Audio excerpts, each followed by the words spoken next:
I am excited to be the first one to welcome you to the Steve and Connie Ferguson Crestmont Club for our Boys to Men event in 2025. So thank you for being here tonight. We're excited to have you. It's going to be a great night, presented by Ken Nunn Law Office. Can we get a round of applause for Mr. Ken Nunn up here in the front?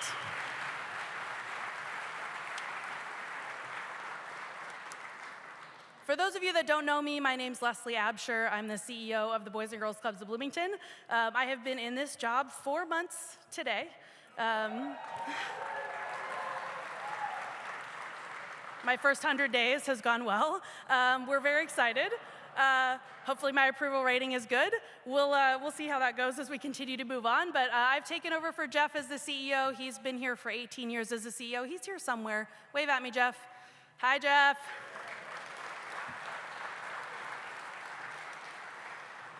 Jeff's not going anywhere, in case you don't know.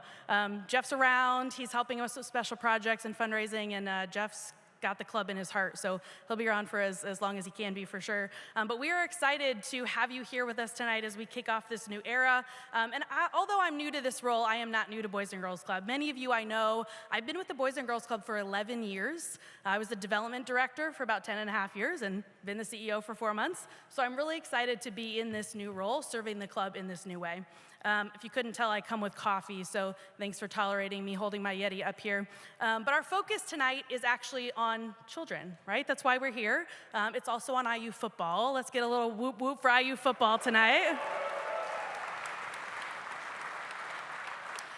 We love the symmetry between sports and what it is that we do mentoring at Boys and Girls Club. So it's really great to have a coach here tonight talking to us about the value of pouring into young people and helping them to get the best out of themselves. And that's what you're going to hear a lot about tonight.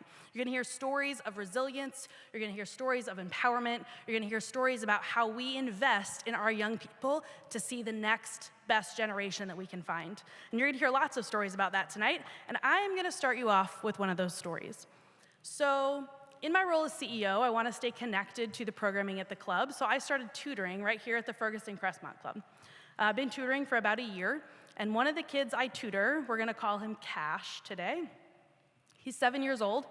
He's about a year older than my oldest son. I have 2 little boys, so this means a lot to me doing this.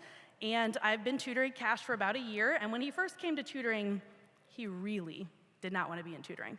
He would walk in and be like, "Oh, I hate tutoring. I don't want to be here." And tutoring at the Boys and Girls Club is fun. We're playing math Jenga, we're playing board games, they're learning without realizing they're learning, but he just was in a bad mood.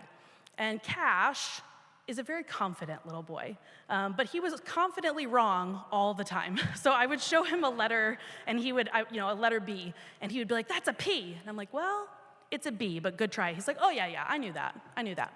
He didn't know any of his letters. He didn't know any letter sounds in first grade. And he was pretending that he knew because he was afraid to get it wrong. He was afraid to be seen as not knowing the answer. So he wouldn't admit that he didn't know. He'd always say, "Oh, I know that. I was just checking to see if you knew that." And over and over and over again, he would pretend. And I was having a hard time getting him to learn anything because he wouldn't tell me where he was struggling. So I started to change my tactic. And this is how we do with mentoring, is just to get to know him a little bit. And what I found out about Cash is that he loves soccer, Cristiano Ronaldo specifically. His initials are CR, just like his, and he's 7 years old, so he decided he was going to start calling himself CR7. And so he signed all of his papers, CR7, and I told him that was totally fine. And so once I figured out that was what he was interested in, I started talking to him about how he got so great. And he's like, "Oh, he's always been great." I was like, "He definitely has not always been great." So he started watching videos on YouTube and finding these old videos that showed him practicing and learning, and videos about Cristiano Ronaldo talking about how he got better. And believe it or not, he talked about making mistakes. He talked about mistakes being the gift that helps you learn how to find the area that you need to grow in. And so I started talking to Cash about this, and he started realizing, wow, if I could tell you where I don't know something, you can teach me, and then I can be great. So instead of pretending, even if he did know, I started asking him if he knew something, and he would say, "I don't know, but you're going to teach me, and then I'm going to be the best reader ever." Like, yes, you are. The best thing is that by the end of the semester, Cash was reading. But not only was he reading, he was not afraid to make mistakes. He knew that mistakes made in a safe place with somebody who cared about him were the place that he could grow. And these are the kinds of things that are happening every single day at Boys and Girls Club. And I'm really excited. Next week we have our tutoring party, and we're going to celebrate with Cash by reading a book in front of all of the other kids. And he's excited to do it because he knows that he can. But he also knows that if he makes a mistake, that I will help him and he can just keep going. And that is how he's going to become great. These are the kinds of lessons we teach every single day at the Boys and Girls Club. So at the very end of sort of figuring this out with him, he was leaving tutoring one day after feeling a little defeated the week before, and he had just beat me in a game of word family Jenga, which we got very competitive at word family Jenga, and I wasn't going to let him win, so he lost over and over and over and over again, and I was very proud of that. And tutoring's 30 minutes. He stayed for over an hour because he just decided that he was going to stay until he beat me. And before, if this was 6 months before, he would have stormed out the door. He would have said, I hate tutoring. He would have left. He would have said, why can't you just let me win? This time he was determined, and he kept learning from his mistakes, and he finally actually did beat me. And when he left that day, he walked around the corner, and he didn't think I could see him, but I saw him as he left, and he did a little fist pump and went, nailed it. And he was so excited to have nailed it, and I was so proud of him in that moment, that he had come so far that he fought to try to fight through those mistakes, to try to fight through those things he didn't know, to learn the things that he needed to know to continue to improve. So thank you so much for being here today, and on behalf of Cash, age 7, thank you for what you're about to do tonight, because these are the people that need us the most. These are the kids that need us the most in our society, and you are making a difference by being here tonight. Before we get started, I want to share a few details with you. So the restrooms, if you don't know, are back through those back doors on the left. You can go out that way as you check out tonight as well. At the end of the night, we're going to have a really great raffle, so stay in your seats because you have to be present to win. You all have little blue tickets. We're going to give away Verona gift cards and Brewster's gift cards and a club swag basket, but the best thing of all, we're going to give away a signed Curt Cignetti football. So remember, you need to be here to win, but you will have a chance to win a signed Curt Cignetti football in our raffle at the end. We also have Mark Deal here, and he's got the old oaken bucket and the old brass spittoon, and you can take pictures with those trophies up here at the front at the end of the night, so you don't want to miss it. You'll notice on your tables there are some paper footballs. If you didn't know what those blue and red things are, that's what they are. The kids had fun making those and testing them out for you. If you want to flick them through your hoops, go ahead, but just apologize to the tables around you because we don't know how this is going to go.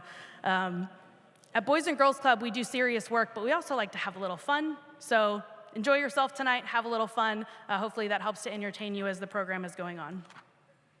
All right, now on to some thank yous. So first I want to thank and recognize the Bloomington Boys and Girls Club Board of Directors.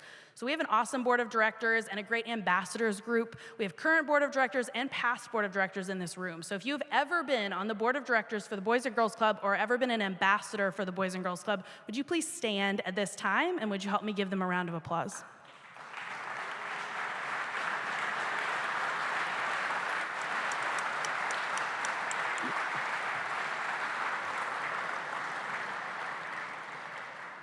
This is an amazing group of people. They work tirelessly to do things like this tonight and to support the work that we do with the kids, so thank you to each and every one of you for everything that you do.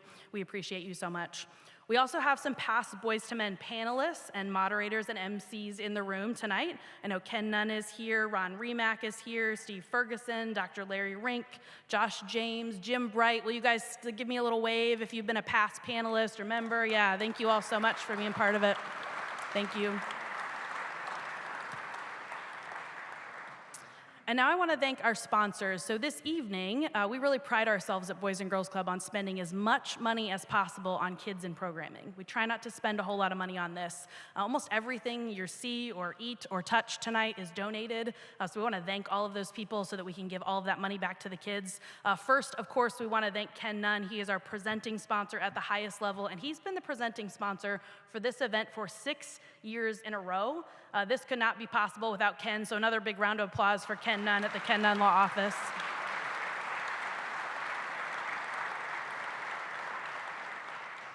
Every year, Ken does a bike giveaway in this building, and we drop the curtain, and we hide all these bikes behind the curtain, and then Ken gives them a little talk, snaps his fingers, and says it's just that easy, and they think he's so awesome because he's on the buses, and he is so awesome, and he's on the TV, and they're excited to see the celebrity, and then the curtain rolls up, and they run and get their bikes and ride them all over the gym, and it's a really great thing. Ken's just been so involved in such an integral part of what we do, so we're so thankful for you, Ken. We also want to thank our parking and shuttle sponsor for tonight, Internal Medicine Associates Healthcare. This is Dr. Larry Rink. We love Dr. Larry Rink. His whole family has been an integral part of this organization. Allison, his daughter-in-law, was on our board for many years, and we're so thankful for him and Ellie. They've done a lot of work with the auxiliary. We couldn't do what we do without you, Dr. Rink, so a round of applause for Dr. Rink.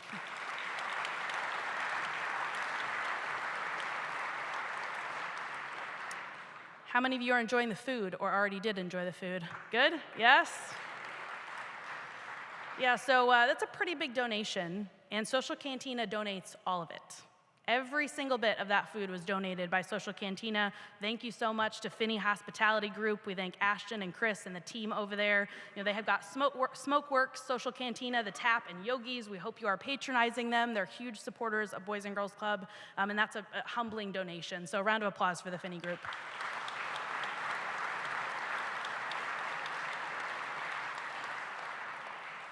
All right, I'm going to read through this next group, and you can hold your applause till I get to the end. We're going to thank our gold sponsors this evening. Huge thank you to Darren Lavin. He's a former board member of ours. He works tirelessly for the club. You see a lot of these rentals in this room. Those are all donated by Darren. He loves this event specifically. We're so thankful for him and everything the master rental team does. So thank you to Darren. Thank you to Cook Medical, to Steve and Pete, Dan, Carl, the whole team. A lot of them have been speakers for us and part of this event for many years. Cook's an integral part of what we do and a huge supporter of kids and a champion for youth. So thank you so much to Cook Medical. We appreciate you. Service Master Restoration, thank you to Dusty Bean and your entire team. They've really been a great supporter of ours in the most recent years, year after year, and we're so thankful that they continue to step up for kids in this community. So thank you so much to Service Master Restoration. We really appreciate you. Baird, Private Wealth Management. Thanks to Jeff Main and Dan Matthews, Alice Zolman, Chris Bamba, so many others over there. We appreciate you guys. The Baird Group has been a long-time supporter of ours, so we're so thankful for what they do at the highest level as a gold sponsor. Thanks so much. Cassidy Electric, a division of Houston Electric now. We thank the Cassidy family and the Houstons. We're so thankful for everything that they do for our community, longtime supporters of the club, and we're grateful for them being gold sponsors this evening as well. Harris Services, Glenn and Beth Harris are actually having a grandchild as we speak right now, so we're thankful for them and all of their support. Wish them well tonight, but they've been longtime supporters of ours. Glenn was on our board for over a decade. Very thankful for Harris Services and their support of this mission and our kids. Marquis Rental and Staging, again, they give us a great discount. They're always here all the time for all of our events, making us look and sound good. So we're very thankful for Zach and the staff over at Marquis Rental and Staging. Thank you guys.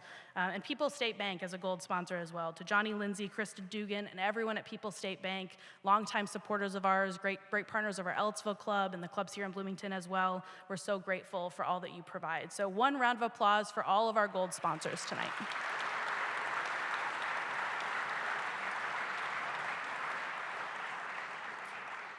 All right, silver sponsors. Again, you can hold our applause. So thank you for buying a table, being a silver sponsor this evening. Commercial Service, German American Bank, Ruoff Home Mortgage, Tony Stonger with Edward Jones, Rogers Group Inc. and Rogers Group Investments, Bill C. Brown Associates, Solution Tree, First Financial Bank, Choice Realty, Meineke of Bloomington, Dineline Metter Wealth Management of Raymond James, Weddle Brothers, MPI Solar, Garnish Catering, Brewster's Real Ice Cream, Comprehensive Financial Consultants, Boston Scientific, and Go Express Travel. Thank you all. Round of applause for them.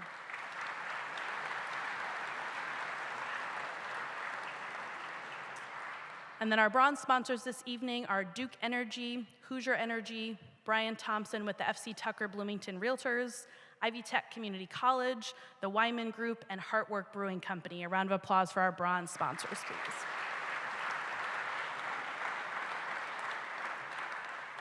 A few additional thank yous to Heartwork Brewing for providing the beer and Oliver for providing the wine. for Verona for providing the coffee. There is plenty of coffee and decaf back there if you want it. There's an ice cream sundae bar by Brewster's. Thank you so much. That's new this year, so we're excited about that. Hopefully you've enjoyed that ice cream sundae bar. And then Go Express Travel. We love having that shuttle service over here. Parking is difficult in this area, so thank you for the shuttle. Really helps a lot. And Pentecostal Faith Assembly for letting us use their parking lot. And then Nature's Way for providing these wonderful plants at no charge to us. So let's give them all a round of applause for their gifts.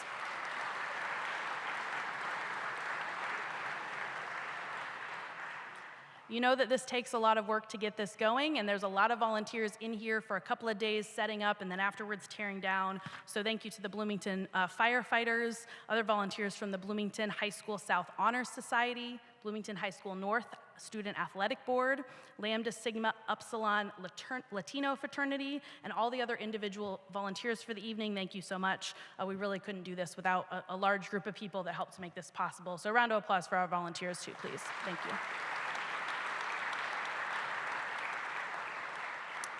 All right, so my last thank you is to all of you. Thank you for being here this evening. It is a gift of your time that we so appreciate that you're coming to hear about the mission of the club, to hear about what it is the club is doing, and to give so generously to support that mission. We're so thankful for each and every one of you. And we're excited about the programs that this night will fund. The Boys and Girls Club launched a program right during COVID, actually, a little before then, that had 8 kids in a mentoring circle at the Edgewood High School.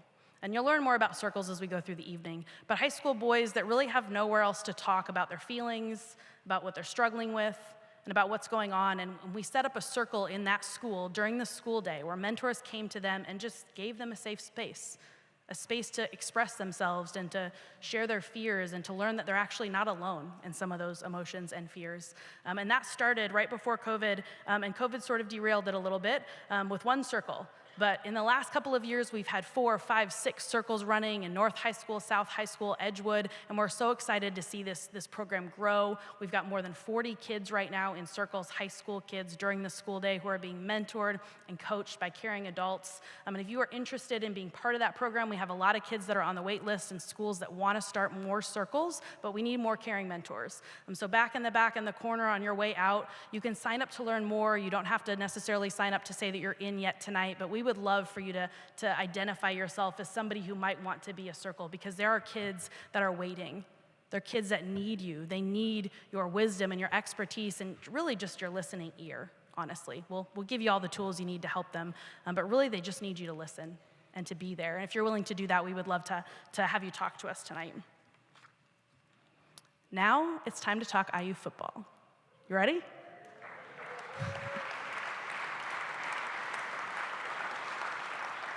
Maybe you noticed we have some football players in the house. Wave at us, guys. Stand up. Get a little round of applause for our football players tonight.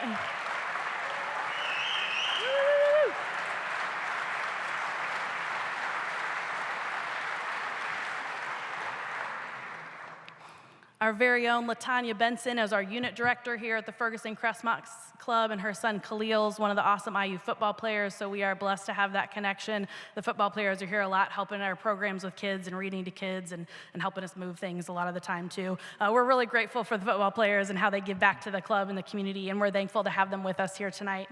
And I also just want to thank Coach Cignetti, if I don't get a chance to do it later on. Thank you, Coach, for your time tonight. I know your time is precious. He's got recruits in tonight. He's got families he's hosting tonight, and he's taken time to be here and to talk to all of us about the importance of mentoring, and that really means a lot to us. So let's give a round of applause for Coach Cignetti.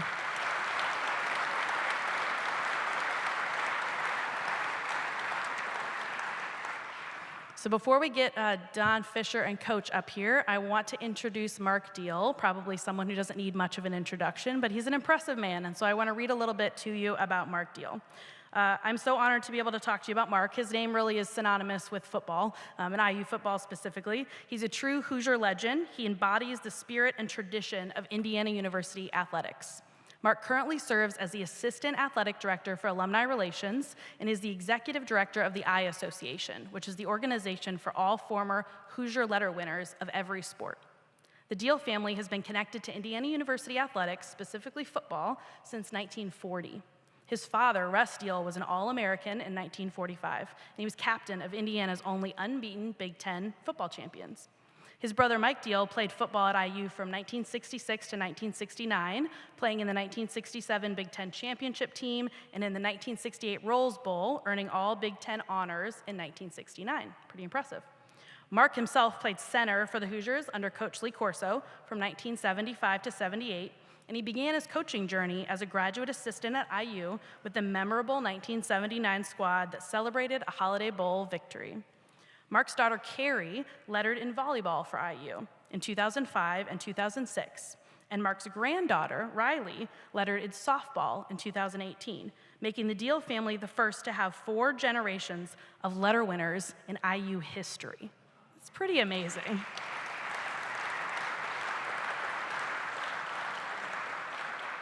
And it's not in his bio, but I know he's about to run the marathon in Indy, so Mark continues to stay athletic and fit as well. He's very competitive, even if he's competing against himself. After coaching football at 5 different colleges, Mark returned to IU in 1996, and he served on the coaching staff of both Bill Mallory and Cam Cameron. He's served in IU football in many capacities ever since. In 2013, he was inducted into the State of Indiana Football Hall of Fame, joining his father and his brother, in recognition of his significant contributions to the game. In 2019, his profound impact on the university was further recognized when he was awarded the IU Bicentennial Medal by President McRobbie. He's a very impressive man, and we're so honored to have him with us. Please join me in welcoming Mark Deal to the stage.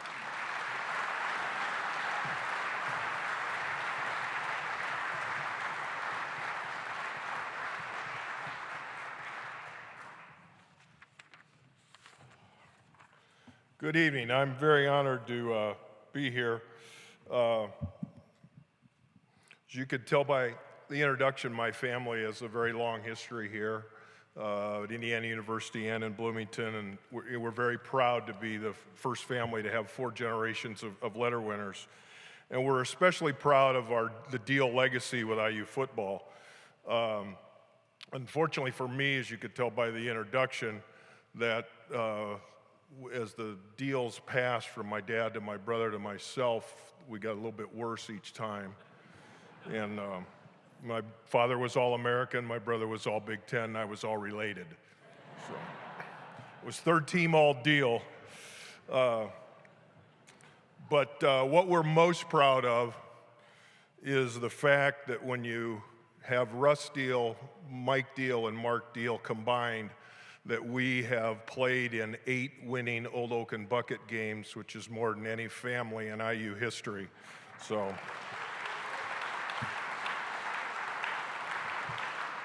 as someone who is very wise, I'm going to paraphrase what he said: Google us.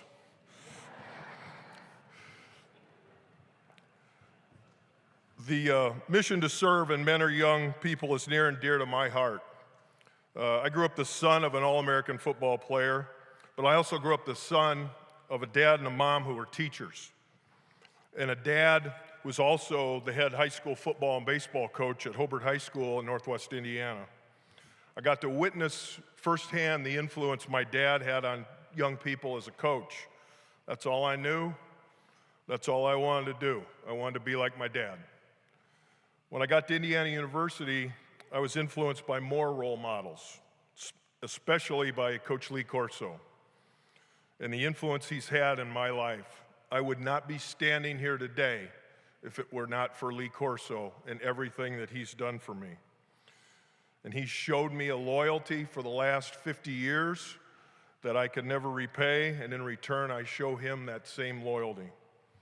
50 years ago, I came to Indiana as an 18-year-old kid, and from day one, I could see that Coach Corso and his staff really cared about me as a person, not just as a player. But hell, I wasn't All-American or All Big Ten, I was all related.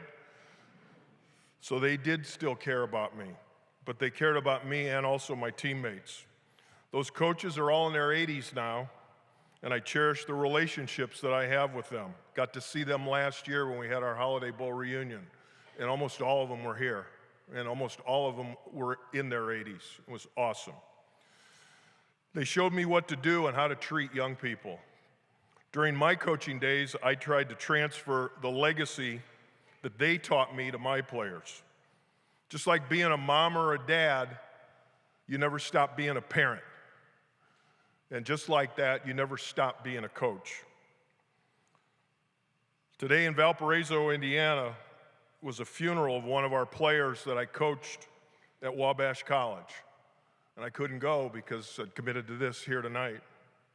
I wanted to be there but couldn't attend. But this past week, I spent a lot of time talking to some of his teammates and the former players that played with Curt at Wabash College. That's what endures. That's what endures forever. Yeah, we coach to win. It's the business. We know you got to win, but we also coach to change young people's lives, just as others did for me.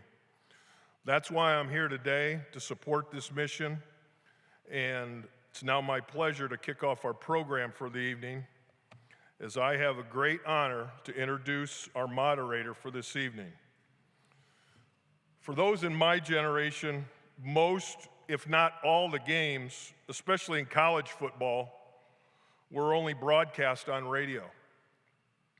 In my 4 years of playing for IU, I played on live television one time on ABC. There was no ESPN. It was ABC or nothing. In 1973, Don Fisher became the voice of IU football and IU basketball. In Hobart, Indiana, the only way we could follow IU football and basketball was from WWCA radio in Gary. Growing up in the Deal family, Don Fisher became the window to IU games that we did not attend. I still love listening to sports on the radio. Even today, I love listening to sports on the radio, especially baseball. I love to hear the play-by-play man paint a picture of what's happening on the field or on the court. Nobody paints a better picture for the last 52 years than Don Fisher.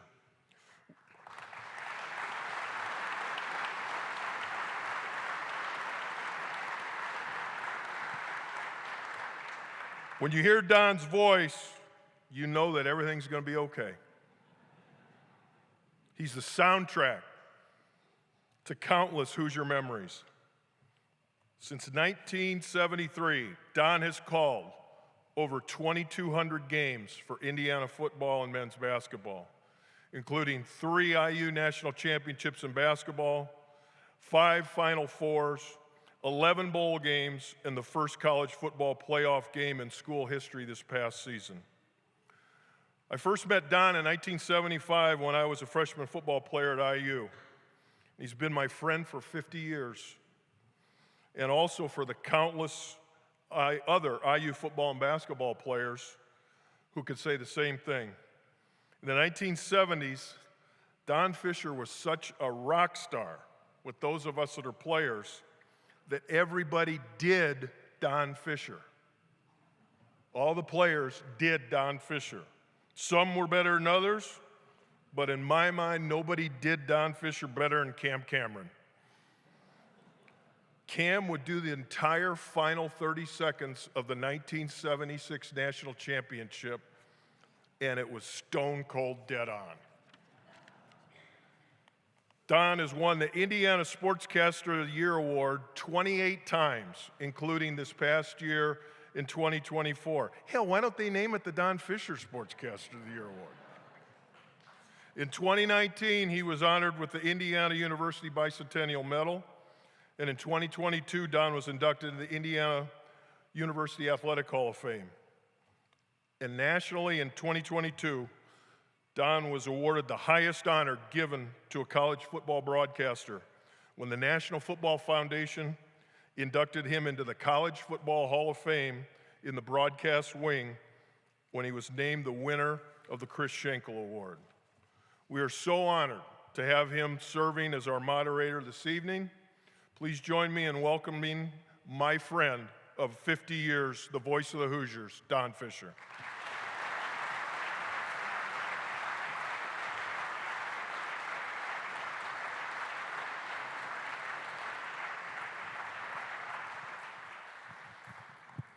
We're out of time. Thank you, Mark. Appreciate it. It's my honor to be here tonight. Second time I've gotten to do this.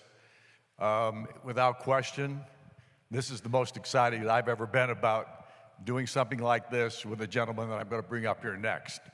And the reason is because he's created a renaissance at Indiana University. And when I say that, I don't say it lightly, because we've had 3 winning seasons since 1994 in Indiana football until last year. And that last year was the best football season I've ever been a part of. But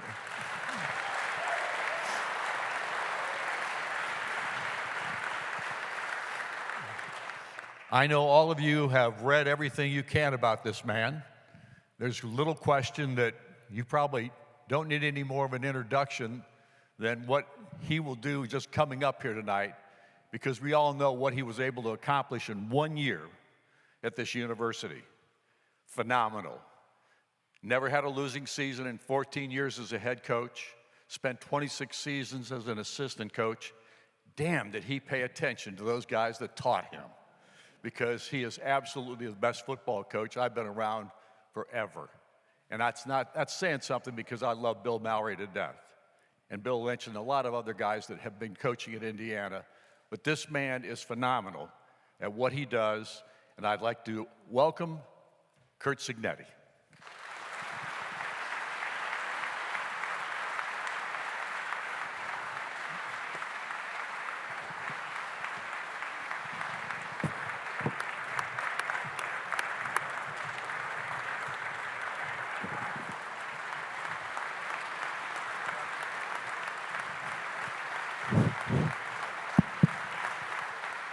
Thank you. All right, we better speed this up. We're 12 minutes behind. You know, we got to stay on the clock. Let's sit down. Yeah, okay. Hey, you know I'm a control freak, so I'm going to take this over right off the bat. Perfect. First of all, I'd like to introduce the boss. I understand. My beautiful wife of 35 years, Minette. Please stand up.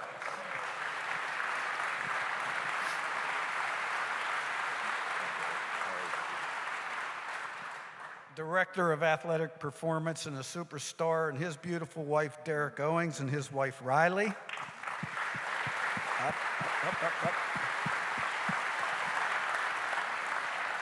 All right, now those 16 football players here fulfilling their NIL obligations. I'd like you to stand up, introduce yourself, what position you play, and your hometown, not your previous school, if you're a portal guy or all that stuff, or if you're a multiple portal guy, it would be 3 or 4 schools nowadays. Okay, so y'all stand up. Coogan, you go first. Name, position, hometown. Hold on, Mike. Hi, everyone. My name is Pat Coogan. I'm from Palos Heights, Illinois, south side of Chicago, and I'm play center. Hello, I'm Elijah Hardy. I play linebacker here, and I'm from Lakeland, Florida. Hey, everybody doing? I'm Kyler Garcia, defensive tackle, and I'm from Memphis, Tennessee.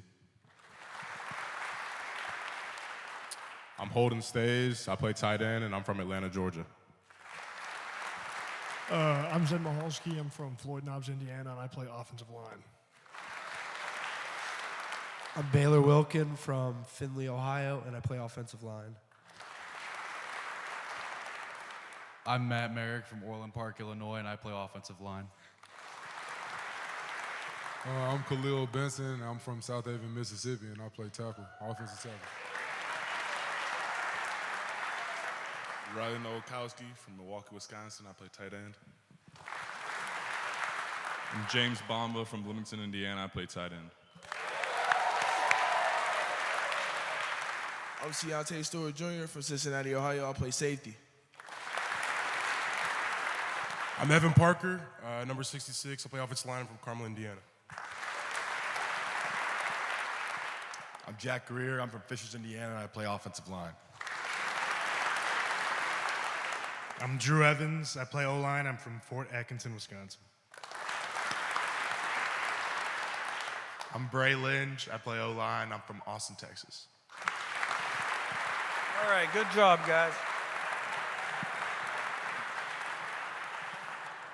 That's a great job, guys. I really appreciate that. I'm glad you guys came tonight. You got to see the star on the stage, you know? And you got to support that star on the stage. They don't look at me as a star. Coach, we want to get started tonight with a few questions about your family, how you grew up, where you grew up, and tell us a little bit about the family. Well, you know, born in Pittsburgh, oldest of 4 kids. My dad was a coach, right? High school coach back then. That's how you got to college. Got a job at Pitt. We went to Princeton, New Jersey for a year.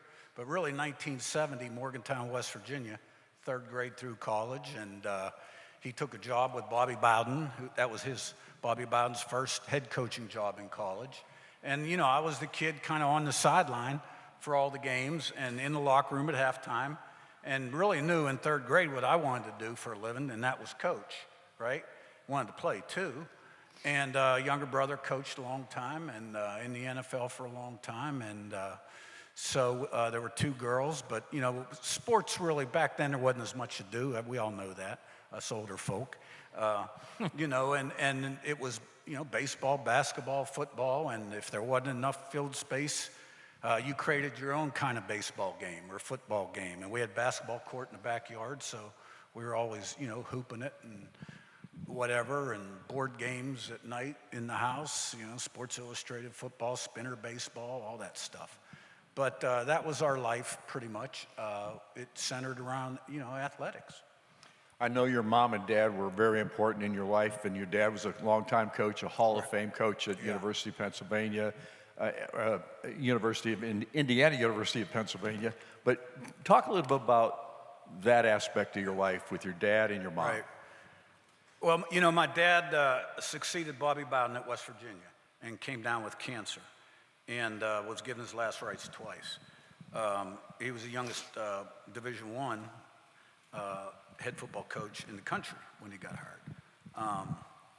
You know, he was a great role model, led by example, real honest guy, hardworking guy. You know, you could take it to the bank, whatever came out of his mouth, you know. You didn't always like what he said, and I was the oldest, so, you know, oldest always has the toughest. But just learned so many great life lessons from him in terms of, you know, commitment, discipline, toughness, work ethic, you know, resiliency, perseverance. And, you know, he beat cancer and had to get out of football for a couple of years because he couldn't get life insurance, you know, at other places out of state. And ended up going back to his alma mater, Division II school in Pennsylvania, National, made the College Football Hall of Fame. Passed away about 3 years ago. My mom was very competitive too. She's still alive, 83 years old. You know, I probably should have found a Boys and Girls Club back then growing up, because my dad was never home being an assistant football coach or head football coach, and my mom was always out playing tennis, it seemed. So, you know, that was it. It was a pretty simple upbringing, to be honest with you. Coach, when you talk about your family and the backgrounds and all those kinds of things, and you know, most of us who grew up in that era, I'm 78 years old, so I know what you're talking about, but discipline and all those kinds of things were really taught by parents more than anybody else, correct? Oh, yeah. I mean, it was different back then. Like, you know, my grandparents came from overseas. You know, one set worked in the mines, the other set worked in the steel mill. And, you know, those were different kind of values you were taught back then. Old school, old fashioned. You know, people tended to stay together, marriages. You didn't see marriages start to disintegrate till, you know, maybe as a teenager, when that started to happen more and more. And, you know, every house had 3 or 4 kids, and you had friends all over the place, especially in a university town. But as the world changed, the dynamic changed, and organizations like this became more and more important. a tremendous cause because, young people all deserve the opportunity to reach their fullest potential. And they need leadership or mentorship or a teacher, someone that can help them develop to their fullest potential in all the areas that are critical to their development, whether it's, academically, relationships, developing positive habits, strong habits and character, so they can make the right choices and decisions. And that's what's so great about the Boys and Girls Club and an event tonight, why it's so important. So that, there's 200 to 250 students that come here after school 5 days a week and are mentored and take part in the program here. So, it's a terrific cause. Not everybody grows up with the benefit that a lot of us did, with two parents at home, a strong dad, and mom. And so, I really tip my cap to, this program, the people that work in this program, and an event like tonight. Did you guys have any, as a family, did you have any traditions that you observed year in and year out? Well, there was Thanksgiving, and Texas and Texas A&M, and Ole Miss and Mississippi State, and the Detroit Lions and the Dallas Cowboys. I understand those traditions too. I do. What childhood memories do you have? Just going back and looking at your childhood, are there any memories that stick out? Aside from taking the family car down the driveway when I was 3 years old into Earl the neighbor's grapevine? Well, tell us about that. That's about all I remember. That is awesome. Coach, tonight the focus, of course, is on mentoring young people. The Boys to Men Group Mentoring Program here is a special program that's run by this Boys and Girls Club here in Bloomington. Have you had any prior connections at all with any kind of programs like this? I really didn't, and did a lot of research and Googled, and so that I could educate myself. And, when you're an assistant coach, you don't make enough money to get invited to be a speaker at one of these things. You got to be the head coach of the P4 program. Right. The mentoring aspect of it, though, Coach, is what coaching's all about. I mean, you're mentoring young people. Same deal. The whole thing. What's the most important thing about mentoring in your mind? Wow. I mean, grass doesn't grow without water. Plants don't bloom unless they're nurtured correctly. And, my business is all about recruiting and development. And, it's very highly structured and organized. And, we're taking people that are a little further along in life, right? A little more specific goal. I mean, young people, boy, need role models. Because, their brain is still forming. And, an idle mind is devil's workshop. And that's why having these structured programs, activities for these young kids who otherwise would be going home to an empty house is so critically important. That these people that work here after school are the pseudo parents for 2 to 4 hours until mom can get home. So, I mean, you just can't overstate the importance of something like that. Is there a man in your life outside of your dad that you felt like you learned more from than anybody else? Well, I learned a lot from a lot of people. At least I tried to. But, and my business, is such that your whole life almost revolves around this business because it's so demanding. So I guess you got to go to Saban at Alabama, who, when I went with him, he had just left the Dolphins, so I went with him to Alabama. I was part of the original group for 4 years. And he really was at the top of his game then. He had been a head coach for about 13 years. And we were taking over a program that was not a winner. I mean, we were 7-6 our first year, lost to Louisiana Monroe at home, the 11th game of the year. But that first recruiting class, 6 first-round draft choices. In year 2, 12-0. in the regular season. And then the following year, 14-1 national championship. I just learned how to run a program from A to Z.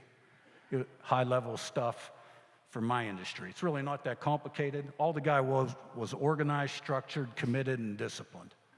You know what I mean? And he had a plan for everything. And the thing that's interesting, I mean, when I got into the radio business, Coach, I'm not trying to put myself in this situation, except it's very much similar. I learned from a man. The very first game that I did was the worst broadcast in the history of radio. I mean, it was horrible.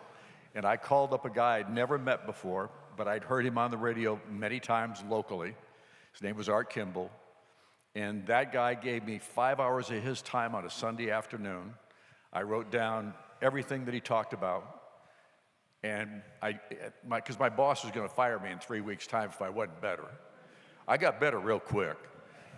But the point I'm trying to make here is somebody took the time to spend time with me, just like you've done with all these players through the years.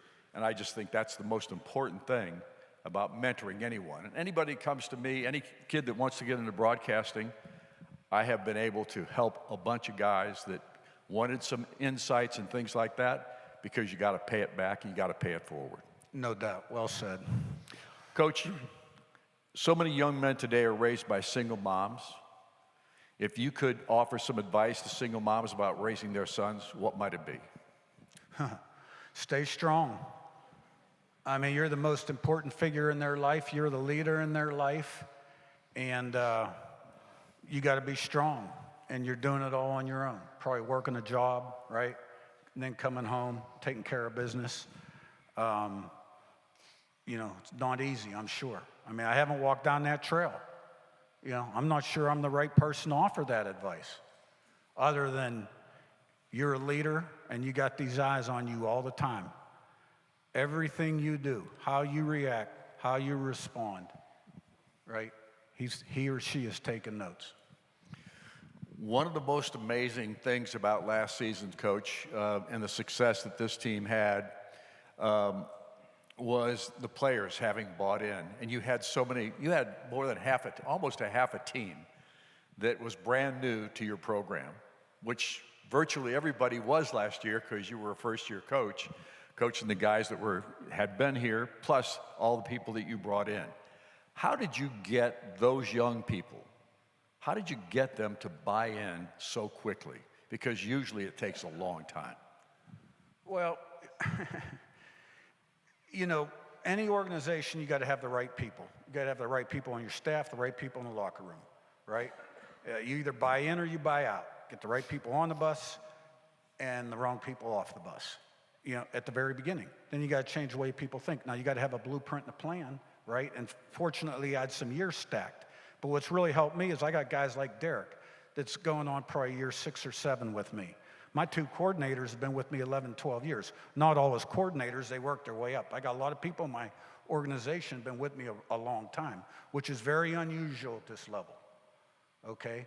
But, you know, I try to be really structured, organized, and, you know, we get our work done, and when the work's done, I let them go home, and they have a life. And maybe that's why they stay, okay? But that continuity's helped me quite a bit. And you take a job, a place that has not won, you got to change the way people think. You got to set an expectation level, have standards and accountability, and have a process, a day in, day out process. And then once you start the season, you got to create those intangibles. But, you know, once you start winning comes belief and confidence.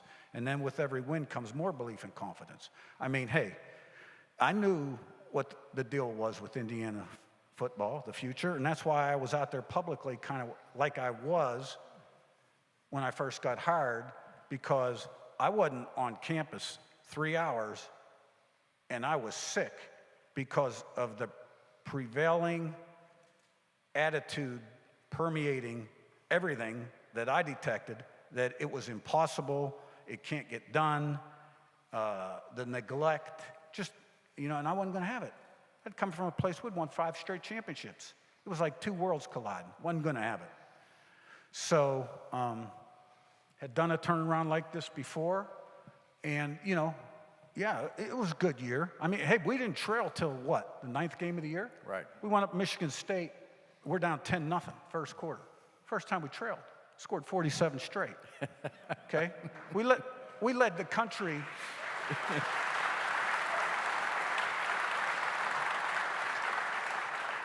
We led the country in point differential. That's average margin of victory. We led the country. But you know what? It was not a great year. I mean, we didn't finish that season the way you got to finish. That wasn't a great year, just so we all understand, okay? I mean, you got to finish what you start. Right. Right? And we learn those lessons and come back strong. So, but you got to have good people doing, and you got to have a plan. That's the next thing I wanted to ask you about, because I don't think anybody in the country watches more film than you do, or more television, video, whatever the case may be, about players. How do you determine how a player fits your program? Well, I mean, you got to have a certain amount of athletic ability, position-specific ability too. But, you know, I think character, I mean, you Google them, right? Google them.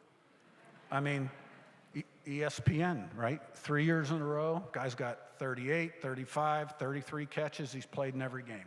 Well, that tells you a heck of a lot right there. You Google another guy who was a 5-star. He played in 2 games, 4 games, 3 tackles, 6 tackles. Something missing, right? So, and you bring him in, well, that guy probably isn't even making it up here on an OV. But you got to research these people. And I really believe when you sit down with somebody, that first minute and a half, that first impression, it's not always right. We all know that. But I'll tell you what, about 80% of the time. So, you know, looking for guys that can buy into the team concept, understand discipline, commitment, hard work, and have day in, day out consistency. Give me guys like that with enough talent to be successful, we'll win. Your coaching staff, you talked about how long so many of these guys have been with you. And this guy right down here, Derek Owings, is one of your key people. I know that. I know how much faith you put in him. But another amazing aspect of last year's football team was the lack of injuries through the season. I mean, if you've been here watching Indiana football for any length of time, we've had injury after injury, especially to key players throughout a year that have scuttled the year in many seasons. And you didn't have that with this group of kids. And I think he had a lot to do with that. Oh, there's no doubt. I mean, Derek is cutting edge. He lives it. And, but, you know, it's a total philosophy that goes hand in hand. It's his program in the summer, winter, in season, and the way we practice and what we ask of the guys once we get rolling. Because, I mean, Tuesday, Wednesday, Thursday, shoot, hour 30 to an hour 40-minute practice, you know, shoulder pads, helmets, Monday, Friday, walkthrough. I mean, we keep them healthy and keep them fresh. And I guarantee you, I can't imagine there's 2 other schools in America that spends less time on a practice field as we do. But when we're on there, it's all business and it's getting done, because you got to try to make it like a game, because the game happens fast, right? You run a play, something good happens, something bad happens, got to be able to compartmentalize on to the next play. Practice got to be the same way. One other thing that I think from a coaching perspective that's critical is how you handle social media.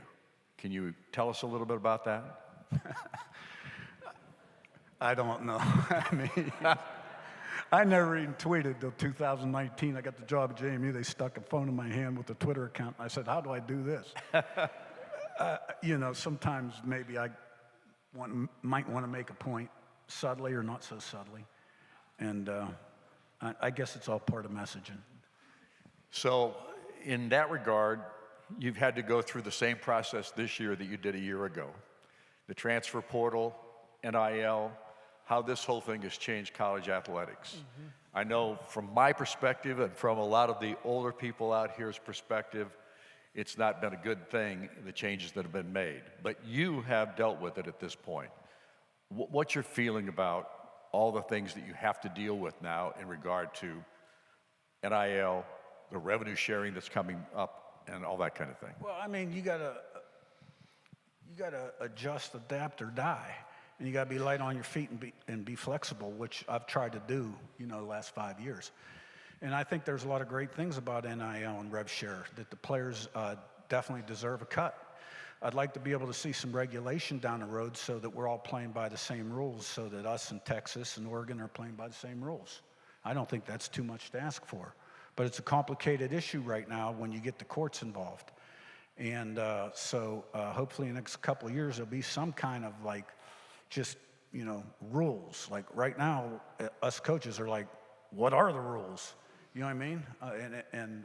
But, you know, these guys, you know, they work a job. This is a job. The amount of time they put into it, and then they got to go to school. And it's entertainment. It's big-time business. There's a lot of money rolling in, and they deserve a cut. I'm glad they're getting it. Coach, just a thought or two about spring practice this year, what you saw with your new team. I think we got a lot of nice pieces out there. Now, I can tell you this, 15 years being a head coach, I've always got post-spring anxiety about something, and I've got it now. So, I think the SIG calendar is the same, depending on the month, right?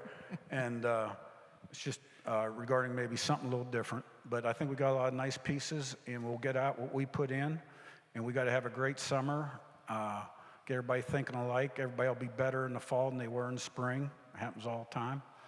And form those intangibles and go out and kick some ass. Coach,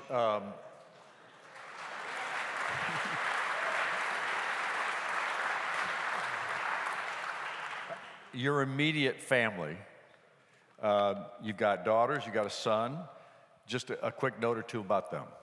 Yeah, my wife, superstar wife of all wives, to put up with me, first of all, and tame me. Yeah, 3 kids, all were 4.0 students. 2 girls went to med school. They're doing their residencies. My son, you know, doing quite well in the Columbus area. 2 young grandchildren. You know, we've been blessed. Well, we've been blessed to have you here tonight, but more importantly, we've been blessed to have you as Indiana University's football coach. God bless you, and thank you so much for being here.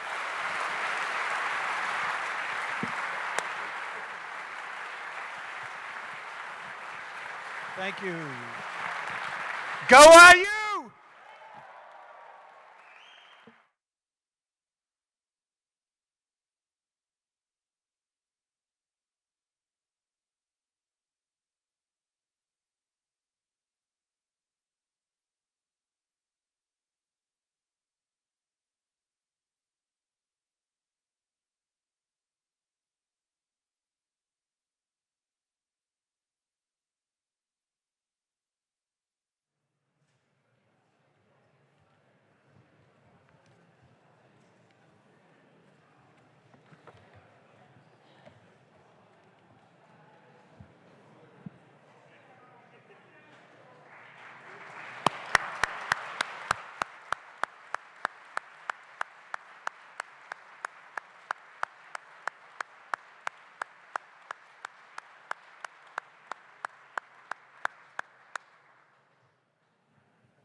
Thank you so much, Don and Coach Cignetti.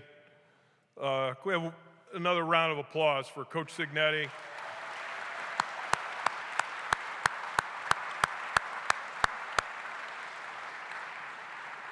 I've had the great pleasure to know Coach Cignetti for 35 years. We coached against each other in the Big East when the Big East had a football conference from 91 to 95, and we'd run into each other recruiting, and before and after each other our teams played. And I was so happy when Scott Dolson named him a coach 17 months ago. I love what he said. Grass doesn't grow without water. I wrote that down. That was awesome. Just awesome. It's almost time to get into the auctions tonight. Before I do, I want you to hear a little bit about the Boys to Men program that we're here to support. Since 1956, when the club's doors first opened, the clubhouses have been home to countless young men in our community. For almost 70 years, the club has been providing high-quality programming for local boys in Monroe County. The Boys to Men program at the club has quickly grown to have a strong impact in the last 6 years. Please turn your attention to the screen and watch the video about this program.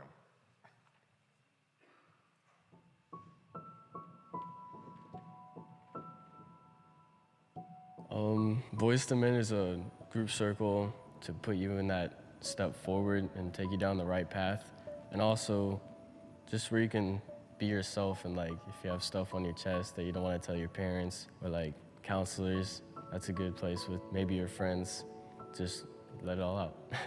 It's a place where boys can sit down in a circle with other boys and with mentor facilitators, with men, and talk about how they're feeling. My wife and I had watched a movie called The Mask You Live In, and in that movie there were boys sitting in circles talking about their feelings. And I sit in a men's group at 55 where we sit in a circle and we talk about our feelings. And this is something that was new to me. I had never done this before in my life up until a couple years ago.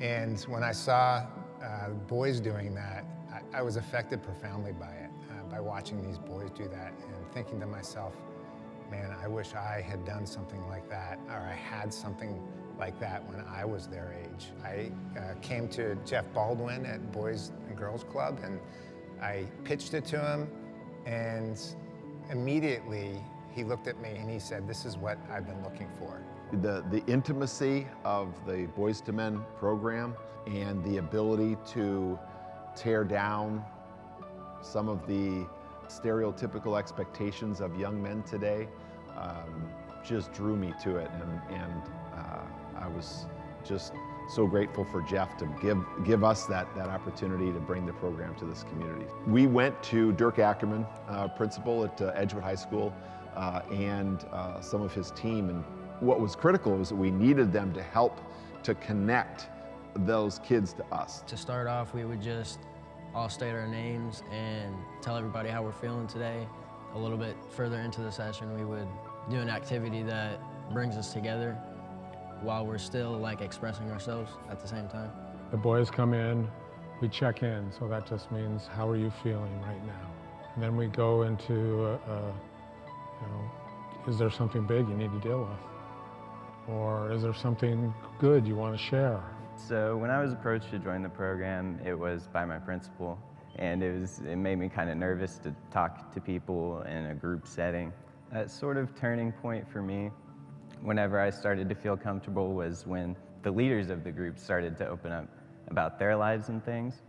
It started to make me feel comfortable and everyone else feel comfortable about opening up. Our society in general tells boys that they're supposed to keep their feelings inside. They're not supposed to be sissies. They're not supposed to cry. And everybody has these feelings. Dudes have feelings too. Like, being pissed off is not my only emotion. I found out that I can be happy as well, and that I'm allowed to be sad. You know, we're instructed to be this tough, you know, unbreakable stone, when in reality, some of us are teddy bears. When I think about the Boys to Men program, I think I really need to think about my answer before I start the answer. When I think about the Boys to Men program, I'd say that it's a place where you can go to express yourself, really be yourself, and just get to know everybody around you that's in your same group. When I think about the Boys to Men program, I think about a place where I can go and share my feelings and my problems and maybe even get feedback on how I may solve those, or just, you know, work through it myself with words. Yeah, when I think about the Boys to Men program, I think about what a blessing it is to this community. I think about that handful of boys that were part of our first circle at Edgewood High School, and how that is going to evolve into something very special to create this gateway for kids to navigate what can be an excruciatingly difficult time in their lives. When I think of the Boys to Men program, I get really emotional and I want to cry. There are so many boys in our society that have nowhere to talk about how they're feeling. They have no safe places. And it makes me feel really excited about the possibilities of bringing these circles to every high school, every place that we can get it into so that these boys can benefit from it. 1 in 5 Indiana teens is seriously considering suicide, and 1 in 6 Indiana teens has a detailed plan about how to pull that off, right? That is staggering to me.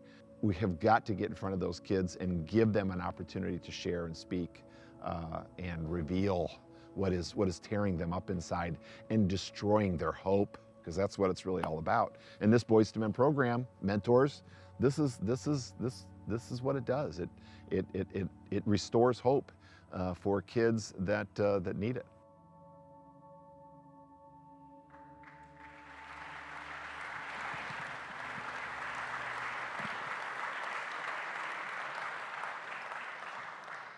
It was a video we took a few years ago, 5 or 6 years ago, when we first started our Boys to Men Circle program. And like I told you, there are now over 40 boys and girls circles going on in the community, 40 kids that are involved in those circles. And we've given our kids a place to have an outlet to talk about what's going on in their lives, which is really important to us. You heard Coach talk a lot about discipline, a lot about structure, a lot about a plan. Those are all things that help kids find hope. At Boys and Girls Club, we're constantly talking to kids about their future. We're constantly helping kids understand that they can do something with a plan and some hard work and some encouragement and some people around them. A story I'll tell really quickly before I invite our next person up to talk is there's a little boy who comes to the Ferguson Crestmont Club, and my son started coming. My son is on the spectrum, and he has struggled with being at the Boys and Girls Club. It's a little loud here, and there's a lot of kids here. And this little boy, little 9-year-old boy, walks up to my 6-year-old son and says, this is a fun place. I'm gonna make sure you have fun here. Can I show you around to all my favorite spots? And that little boy took my son under his wing and walked him around and showed him all the places. And the thing that he pointed out, which I'll never forget, is he pointed out the rules and the expectations and the group agreements on the wall and the things that would help my son feel safe. Because we all need those things, right? We all need expectations. We all need understanding of when we walk into a room, what am I supposed to do here, right? What's next? What's happening? Even some of you probably thought coming tonight, where do I park? What do I wear? What's gonna happen? Where am I gonna sit, right? You're thinking about what's coming. We all need that. Kids need discipline, they need structure, and a lot of times they'll rise to the occasion when you put those expectations on them. And it's happening every single day at Boys and Girls Club. We're giving kids opportunities to be disciplined, to learn, to be structured, and to figure out, wow, I'm actually capable of a lot more than I thought that I was capable of. And we have amazing staff here that help our kids to do that. One of the things that we started to do at this event was to give out a Staff Leadership Award. And last year, our Staff Leadership Award winner was Mr. Cornelius Wright. Mr. Cornelius started at the Boys and Girls Club by teaching kids how to play chess. And I remember when Michael May and Mr. Cornelius came, they said, you know, we can teach the older kids how to play chess, but I don't think we can teach a 6-year-old how to play chess. Well, guess who wants to play chess if all the older kids are playing chess? The 6-year-olds, right? And so they said, okay, all right, we'll try to figure out how we can teach 6-year-olds how to play chess. And believe it or not, every kid in this building who wants to play chess gets to learn how to play chess. There's a lot of chess happening in this building. The Crestmont Castle Masters, they're called. They get to earn shirts, they get to go on trips, they get to enter competitions, they get rewards as they continue to move forward in chess. And Mr. Cornelius puts that discipline in them. We've got him with our kindergarten homeroom because we want to set the tone right out of the box, right? This is how we do things at Boys and Girls Club, and Mr. Cornelius is going to show you how the club works. So Mr. Cornelius was last year's winner, and he's going to come up on stage and help me to introduce this year's winner. Will you give a round of applause for Mr. Cornelius?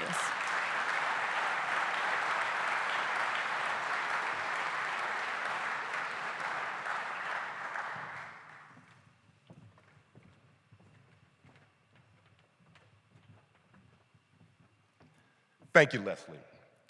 I'm honored to announce this year's Boys to Men Leadership Award winner is Cal Richard Kinman. Please give him a round of applause as he makes his way to the stage.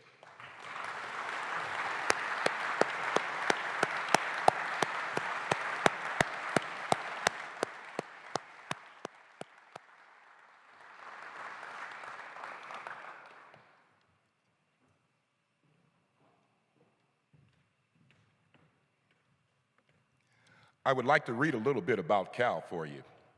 Cal began as team director for the Ellettsville Club in July of 2023, where he quickly devoted himself to strengthening our team programs and empowering our members.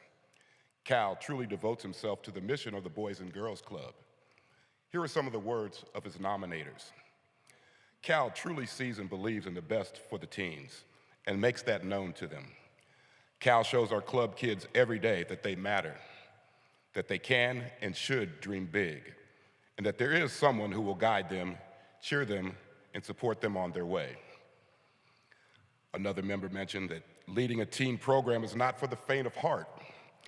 Cal proves that positive reinforcement, partnered with appropriate expectations, can help teenagers navigate the ups and downs of this time in their life while still focusing on future careers, educational goals, and the strength of character.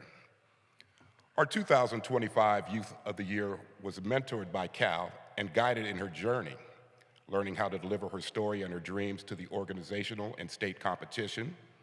The Ellettsville Teen Program was also recognized by the Indiana Department of Education this year when they offered Cal the opportunity to partner with NASA and lead a STEM project by collaborating with NASA scientists. Cal goes above and beyond each day to provide youth with a safe, comfortable space for them to grow as individuals. Our members know that they can trust Cal. They come to him when they need someone to listen to and need help. Because Cal strives to be the best, our club members, especially the teens, can see that it is a striving that brings the rewards.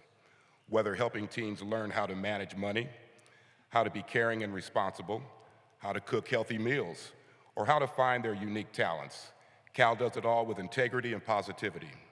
It's inspiring to witness firsthand the way he motivates and connects with everyone around him. Cal is very much appreciated, and the teen members are so fortunate to have him lead this program. His passion and love for the club shine through in everything that he does. Please join me in congratulating this year's Boys to Men Leadership Award winner, Cal Kinman.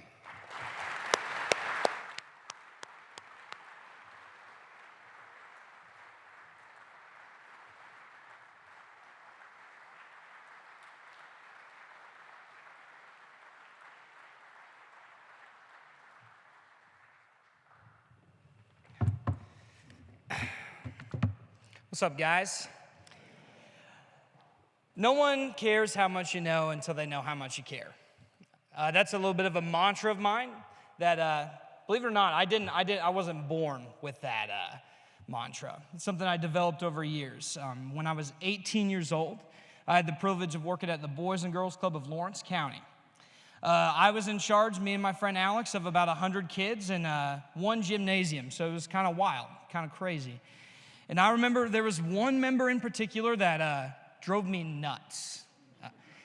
Drove me up a wall every other day. I remember I'd go home to my mom, and I am a mama's boy, so I talked to her about everything. And I said, Mom, I just don't know what to do with this kid. I just feel like everything I'm telling him, I keep communicating with him and trying to do all these things, and he just goes above my head, and he ain't listening. And I kept telling my mom, like, I'm talking to him. I'm giving him advice. I'm commanding him sometimes to do things. And she said, Cal, Mr. Buddy, that's what she calls me, have you tried listening? I said, no, I have not tried listening yet. So then I did, all right? And I figured out this kid loved basketball. I rode the bench 4 years of high school for my basketball team, so I liked watching basketball, so it was cool to play at the club. And so during that time, I played him one-on-one every single day. And me being 18, of course, I was never going to let him win. But one of these days, he actually did beat me. He caught me on an off day. And I remember afterwards, he said, you know, Mr. Cal, I didn't know someone who could hoop could listen, too. 10 years later, I have the privilege to be here at the Boys and Girls Club of Ellettsville, the teen director, and I get approached to be a part of this program, the Boys to Men Leadership, and be a part of a circle where I get the privilege to meet with these young men at Bloomington North High School to just listen. It's one of the best parts of my week every week. I will never take it for granted, and I wanted to thank a few groups of people today, and then I'll shut up. I want to thank my fellow mentors. Anthony, Jeff, and Mitch, they helped me lead this same group of boys. I couldn't do it without them. I'd like to thank those young men that come in every single day and just share and are honest and have integrity and uphold each other and hold each other accountable while just being a safe place. I want to thank all of you for coming today and donating and being a part of this process. If it weren't for you guys, we would not be able to function as well as we do. And last but not least, there is no me winning any award or doing anything without my team at the Ellisville Boys and Girls Club. So I want to shout out Marie, Brooke, and Noah. That's my team. I ride or die with them. And let's give them a round of applause because I know they're all in here right now.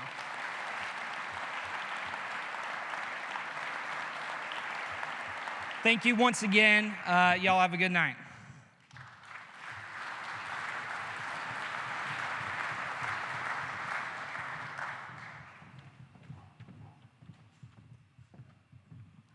Thanks, Cal. Cal is just one of the amazing staff that we have every single day pouring into our kids, pouring into our boys to see great male role models. They have the teen center in Ellettsville, and they call it the Cal Zone. So they're very fond of Cal out in Ellettsville, and we're just very thankful to have people like Cal pouring into our kids. It's really exceptional. The staff that work here are really remarkable. There's a bunch of them in the back, actually. If you're a staff member, why don't you stand up and get a little recognition today?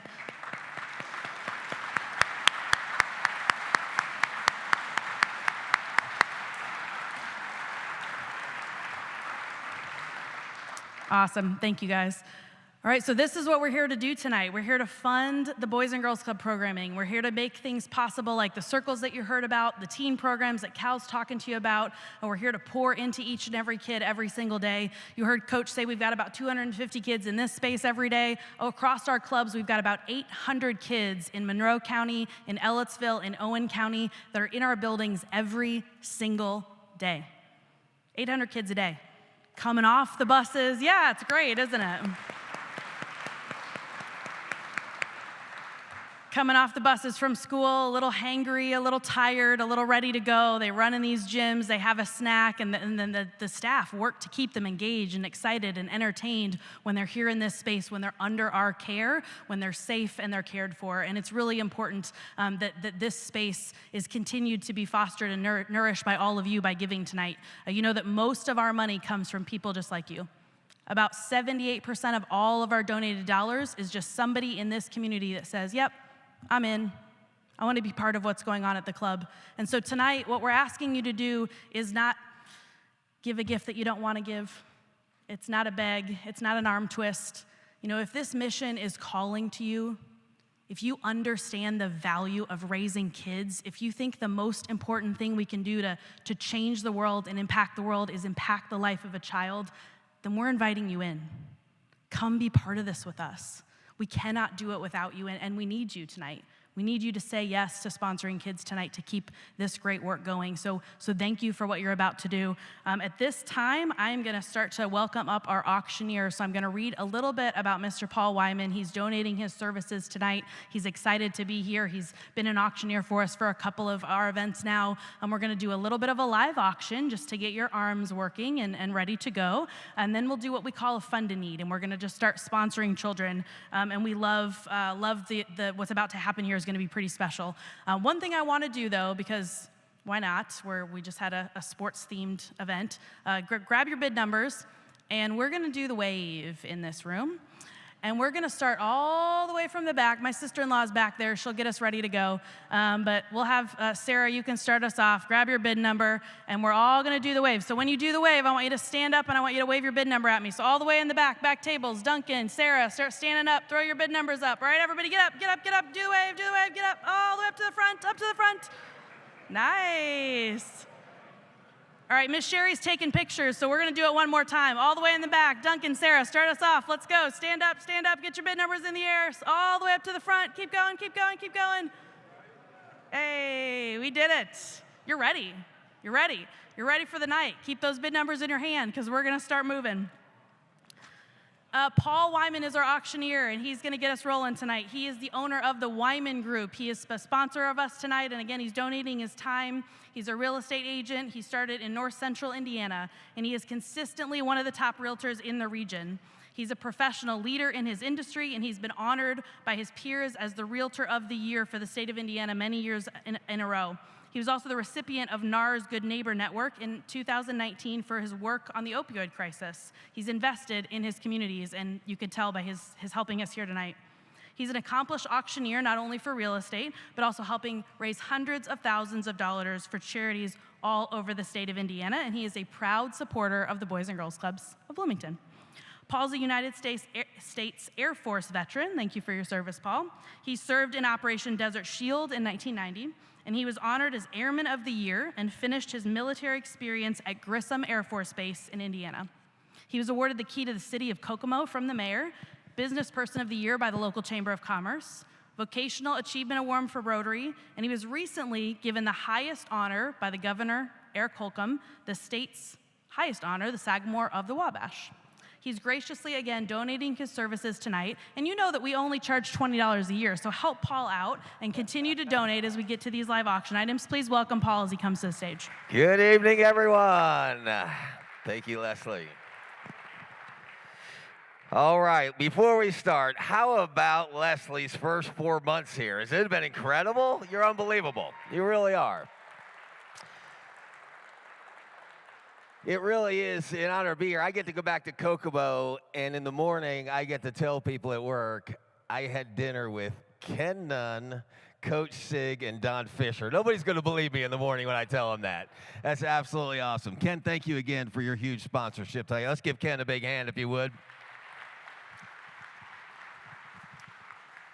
So Mark and I were getting caught back up, and we were talking about the month of April and how much golf we did or did not get in because of the weather. And it's been awfully rainy and lots of storms. And we've had a couple interesting storms in Kokomo in the month of April. And when I was at my desk, I was watching some stories come across, and I was reading about, during tornadoes and bad storms, safest places in your home and different things like that. And then this one article popped up, and it wasn't about homes anymore. It was about the state of Indiana. And it was ranking in the state, saying the safest places to be in the state of Indiana during a tornado. And number one was Ross-Ade Stadium at Purdue, because it was really unlikely there to be a touchdown there. So, all right, that's in honor of Coach Sig tonight. How about it, all right? It really is an honor to be back here in Bloomington with you. This is God's country for me, and let me just say this. The honor for me doing work for the Boys and Girls Clubs, and I just love them, and you see why with folks like Leslie and Cal and the staff. But every time I walk into a Boys and Girls Club, there's two words that come to my mind. The first word, in a moment like this, 300 people in a room, the first word's intentional. Every one of us tonight could have been somewhere else, but instead, intentionally, we're here in this room because we understand the importance in these kids' lives. The more important word, I think, is the word measurable, because the number of times that kids walk through the doors at a Boys and Girls Club and they're wondering if their life really matters. They're wondering if there's hope for them. They're wondering if somebody's going to like me. And the measurable part is, because of Leslie, the team here, the mentors, the true measurement is when they leave these doors, they believe that their life has dignity. They believe in themselves. They believe there's hope, and they believe there's somebody that loves them. And that's what we're doing here tonight, folks. We're going to carry that tradition on. It's been going on for 70 years here now or so, which is unbelievable. And what that really means is 70 years ago, there were people like us gathered saying, we're going to make sure 70 years from now this is in existence. And tonight we get to say the same thing for the next 70 years. So like IU football, let's set some records tonight. Let's raise some money. Give yourselves a big hand. Let's have some fun. Let's rock and roll. All right, so two things about the auction tonight. First and foremost, if you've looked at the list, I'm telling you what, when Leslie emailed it to me, I got pretty fired up. There are some unbelievable items in the live auction tonight. Many of them are group type items. So hopefully at your table or with your group of friends, you've been talking about going in together, everybody chipping in a little bit, makes the bidding a little bit higher, we'll raise some more money. And then one of the unique things, and this isn't everywhere, but it is here, and I love it actually, is tonight, bid as high as you want, because tonight can be a pledge. What I mean by that is if you're the winning bidder for 5 or 10 grand on an item tonight, guess what? They're going to let you pay it all throughout the rest of the year till the end of the year. Is that right? So really, you don't have to write the big check tonight. You'll have time to make payments, and at the end of the day, we're still impacting kids' lives. So let's jump right in here. On the first one, we have bourbon and cigar. It's in your pamphlet there if you want to follow along. This is a new item to us. This package includes 7 bottles of bourbon and cigars. The bourbon barrel features a bottle of Widow Jane Lucky 13, Sweetens Cove Tennessee bourbon, single malt Cardinal Spirits whiskey, a Bullet whiskey, and a Whistle Pig 10-year small batch, a Chestnut Farms, and then, hang on, my sheet got messed up here. And then, here it is. Oh, Kentucky bourbon and Eagle Rare bourbon. So if you haven't had Eagle Rare is one of the best bourbons. This package also features several accessories for your bourbon experience, including 2 ice molds, a package of Cohiba cigars, a bourbon four. I'm at $3,500. I'll take $3,750 if you'll come back in. This work. There's time. There it is. $3,750 now. $4,000. Anybody going to afford? A little bit of 4, a little bit of 4 one time. Looking for $4,000. Anybody going to afford? I'm at $3,750. There's $4,000. Now $4,250. Done a bit of 42 one time. $4,250. $4,250. I've got it. Now $4,500. Now $4,750. $4,750 one time. 10 people. Torn Assembly Hall. $4,750. $4,750, ma'am. You can come back in over here. $4,750 one time. There it is. Now $5,000. Looking for 5. Anybody got a 5? Done a bit of 5. I got 5,000. Now $5,250. $5,250 one time. $5,250. I'm at 5,000. $5,250. Going once at $5,000. I'm going twice at $5,000. Last chance. Oh, it's sold right here. $5,000. The bidder number 551.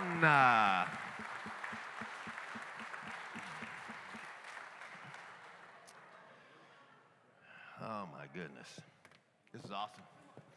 2 more, ladies and gentlemen. Well, this will be an unforgettable experience, what I'm about to share with you here, ladies and gentlemen. You're going to the Fowl Golf Course, and you're going to play with Don Fisher, ladies and gentlemen. If you get $500 for this, you ought to take it. All right, ladies and gentlemen. You're going to get to play golf, you and 2 others. So a threesome is going to join Don. You're going to play at the beautiful Fowl IU Golf Course. What would be really awesome, like you just set like a recording on one hole, and then you do like a play-by-play of how that person plays the hole. That would be unbelievable. Like, and Wyman Shanks went to the right again. And that'd be awesome, Don. That'd be awesome. All right. So you're literally playing with Don Fisher. 18 holes. You're going to spend 4 hours plus with the guy. I can't even imagine the stories you could hear and the questions you could ask, ladies and gentlemen. This truly is a once-in-a-lifetime opportunity. Don, thank you for doing this. Ladies and gentlemen, somebody give me $3,000. Spend an afternoon with Don Fisher. Anybody going to go 3? Done a bit of 3,000 one time. Looking for $3,000. You're playing golf. There it is. I'm at a bit 3 now 5. 3 now 5. Done a bit of 5. Done a bit of 500. I'm at 3 now 5. 3,500 one time. Anybody going to 5? Looking for $500. I'm at 3,000. Looking for $500 more. I got it in the back. 500 now 4. Done a bit of 4. I got 4 now 45. I got $5,000 now, sir. Done a bit of 5 one time. To come back in, I'll take $4,750. $4,750. I'm at 45 in the back. Looking for $4,750 one time. Anybody go to $4,750? I'm at 4,500. 46. Anybody else? I'm at 4,500 in the back. I'm going once at 4,500. I'm going twice. Last chance. All in sold $4,500. The bidder number 538. Don, that's fantastic, Don. Thank you. All right. And it is absolutely appropriate to close out with this last item here, ladies and gentlemen. It is the IU football experience. All right, this is the last one. We got a lot of IU football fans here tonight. Coach Sig got us fired up. This package includes 4 prime tickets to the IU versus Indiana State game on September 13th. Plenty of time to get this on your calendar. You're going to get a private tour for up to 10 people of Memorial Stadium and Assembly Hall. All right, so you're going to get to tour both. 10 people, tour both stadiums. 4 of you will have prime football tickets to the game. When you get to the game, check this out. You are going to get access to the field while the players are warming up. So you'll be down on the field, great picture opportunities, great time to see the players up close. And then you're also going to have a special welcome video board graphic at the game as well. And then, of course, Coach Sig is going to throw in a football sign by him. This is going to be an unbelievable experience, ladies and gentlemen. We want to be at the IU football games. We want to cheer on Coach Sig and the team. Somebody give me $3,000. Anybody get a $3,000 one time? $3,000. Just because the coach left the room doesn't mean we get the knob in here. All right. It's all over now. 3,000, 3,500. That'll be a 35 one time. I took 3, now 5, now $4,000. I'm going to bet 4, now 5. 4, now 5. That'll be a 4,500. There it is now, $5,000. Anybody going to 5? That'll be a 5,000. I'm at 45 on my right. Now 5 in the middle. Looking for 5. Anybody going to 5? That'll be a 5,000. I'm at 4,500. Surely the football fans want to beat the basketball. We're at the same number, 4,500. Looking for 5,000. Anybody want to go 5? That'll be 5,000. Anybody go 5? I'll take 4,750 if you'll come back in. 4,750. 4,750. I'm at 45. Anybody else want to come back in? Last chance. I'm going once at 45. There it is, 4,750. Now 5,000. I'm going to bet 5. I'm going to bet 5,000. Now 5,250. 52. You started this. 5,250. Here we go. 52.50 one time, down to 52. 52.50. I'm at 5,000. Now 250 more. 52.50. Anybody go to half? 250 one time. 250. 52.50. Now $5,500. Anybody go to 55? Down to 55 one time. Looking for half. 5,500. I'm going once at 52.50. I'm going twice at 52.50. Last chance. All in sold. 52.50 right here to bidder number. Bidder number 590. What a live auction, Leslie. That was unbelievable. Yes, give yourselves a round of applause. Give yourselves a hand on that. Wow. Awesome, awesome, awesome. So we have one final tradition here at this Boys to Men event, and we like to just ask you to ante in and to support our kids. So it costs $750 a year for us to serve a kid at Boys and Girls Club. We do not charge $750 a year. Who knows how much we charge? It's on the screen, but yes, $20, good job. $20 to come to the Boys and Girls Club, right? $20, they get to come every single day after school. They get to have snacks, they get to have access to program. They can come any day they want for $20 a year. Obviously, we cannot do that without each and every one of you. We can't do it. We need you to say yes to our kids. And I'm excited to tell you that we are starting off the night with a gift from Coach Cignetti and Manette sponsoring 15 kids tonight. So they're kicking us off. Love it. Yes. That's leadership. That's commitment. 15 kids. I think that's, what, $11,250? $11,250. Yes. Do we have anybody else that would do 15 kids? What do you think, Paul? Well, check this out. You know, our goal is 150 kids tonight. It is, 150 right? kids. And that, if I do that quick math, that's 112,500. So does anybody want to just knock that out real quick for us? That's a better ask. Anybody want to do the 112,500 and then we can go home? One of these years, somebody's going to take that. One of these years. I think so. Okay, she is absolutely right, ladies and gentlemen. 15 kids is 11,250. Coach Sig has stepped up and shared that with us before he left. Is there anybody else that wants to match Coach Sig tonight with an $11,250 gift and take care of 15 kids toward our goal of 150 tonight? Anybody else want to do that?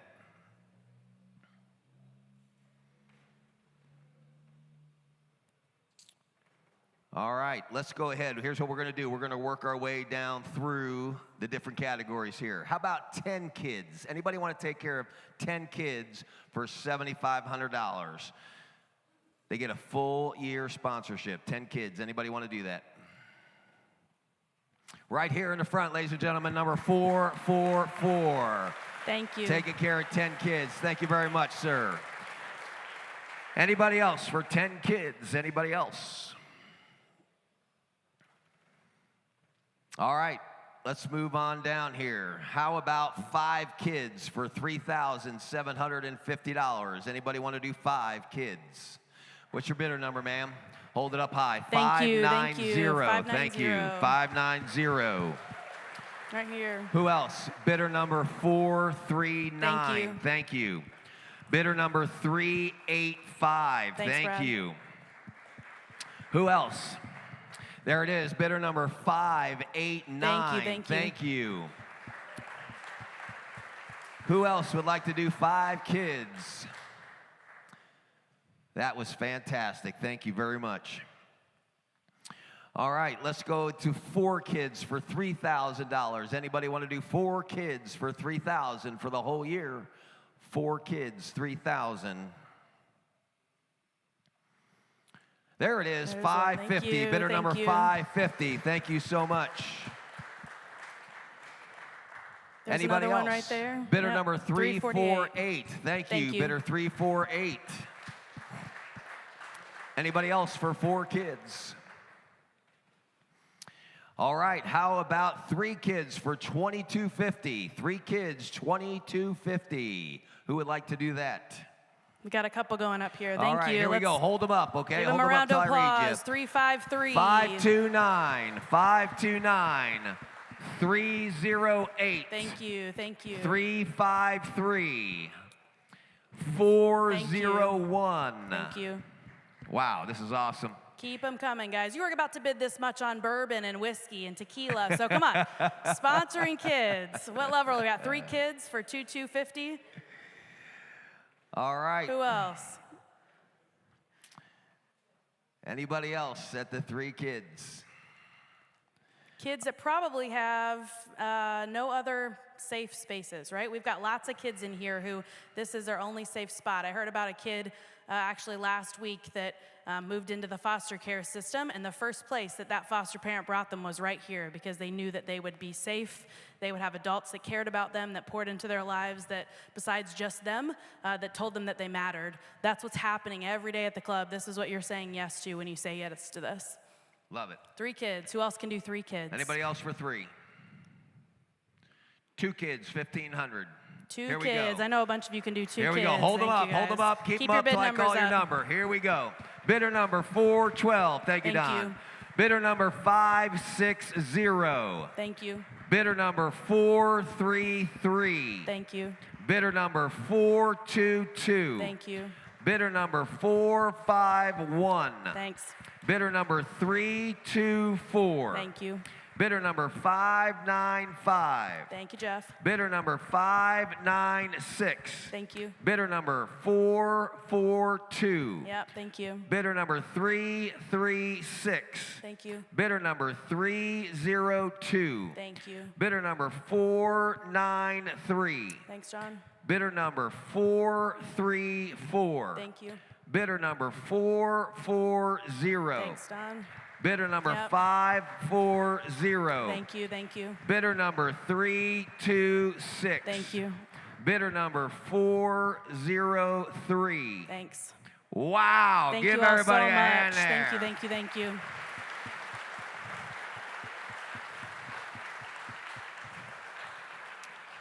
Okay, ladies and gentlemen, who wants to One kid. sponsor one child this year? Raise your bidder paddles. 750. Hold One them up kid, until I call your 750. number. Thank you so much. 750. Thank you so much. Let's give them a round of applause, guys. All right. Keep your is bid numbers up. Is your pen ready over there? Are you ready to go? Here we go.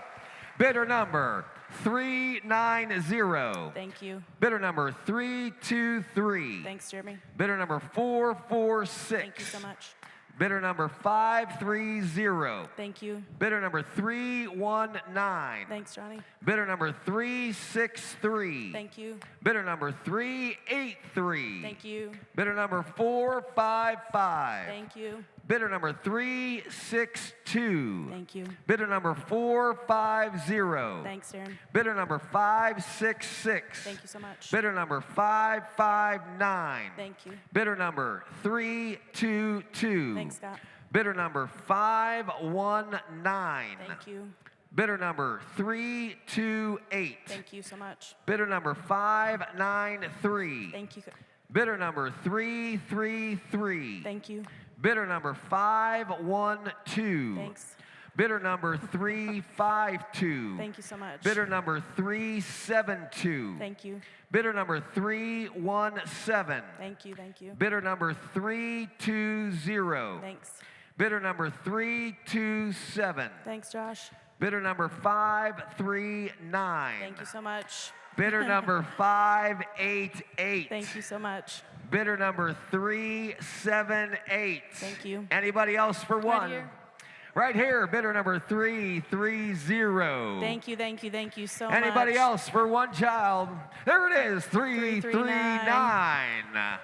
All right, round of applause for everybody for one kid. That's unbelievable. That's awesome.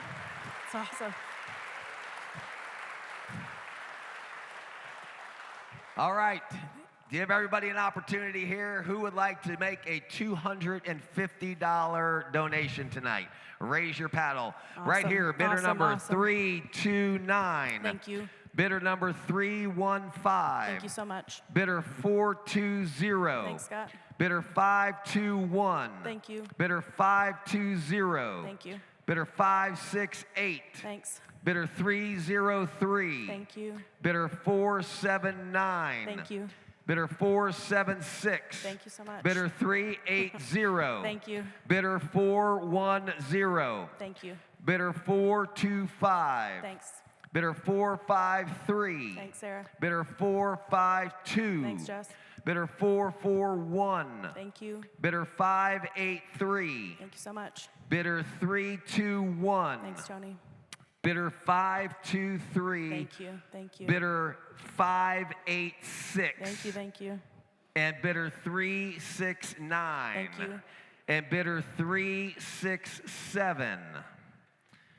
Fantastic. Awesome. Give yourselves Thank a you so hand. much. Thank you. Thank you.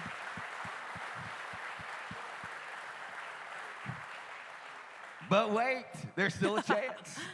Who would like to do $100? Raise your paddle for $100. There we go. Keep them coming. Here we go. 449. Thank you. Thank you. Thank you. 373. Thank you. Thank you. 314. Thank you. 527. Thank you so much. 584. Thank you. Bidder number 541. Thank you so much. Bidder 413. Bidder 524. Thanks, Mariah. Bidder 456. Thank you so much. Bidder 386. Thanks, Dylan. Bidder 339. Thank you. Bidder 514. Thank you. Bidder 312. Thanks, Megan. Bidder 313. Thank you. Right here in the front, too. And bidder 543. Give them a big hand. Awesome, awesome. Thank you so much.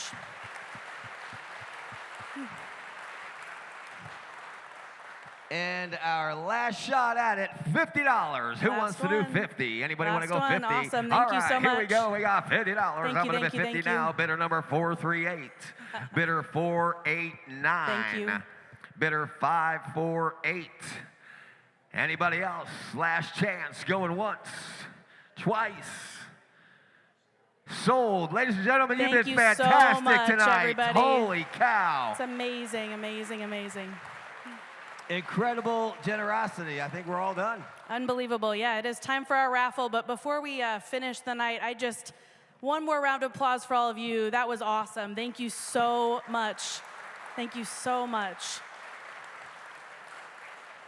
I have a feeling we may have broken a record here tonight, so we're totaling some numbers, and we'll come back up after the raffle and share with you our numbers.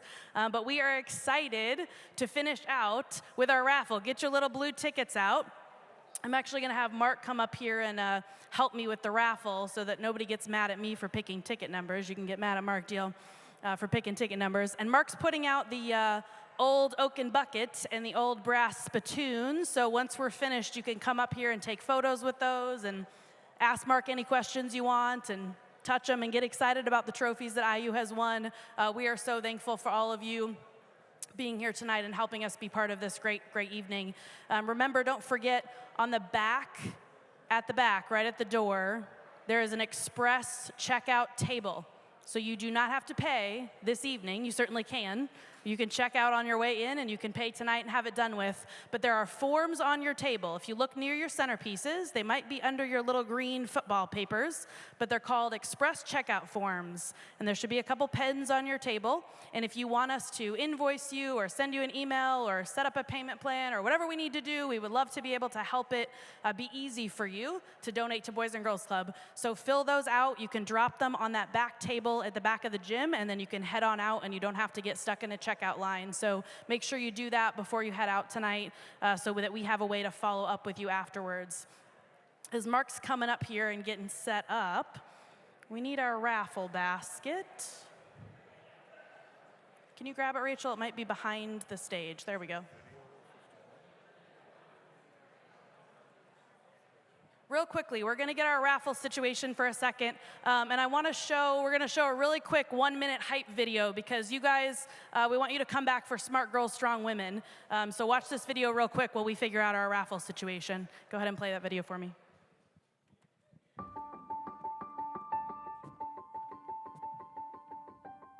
A standout on the court and in the classroom, Vera Jones was the 1988 Big East Scholar Athlete of the Year. Before that, Jones helped lead the Orange to the 1985 Big East Tournament Championship and their first 2 NCAA tournament appearances in 1985 and 1988. Everything that's going up is going in. 2 points for Vera Jones. Jones completed her basketball career as one of the most prolific three-point shooters in school history. Vera scored 1,113 career points, which still ranks 20th on the Orange women's basketball scoring list.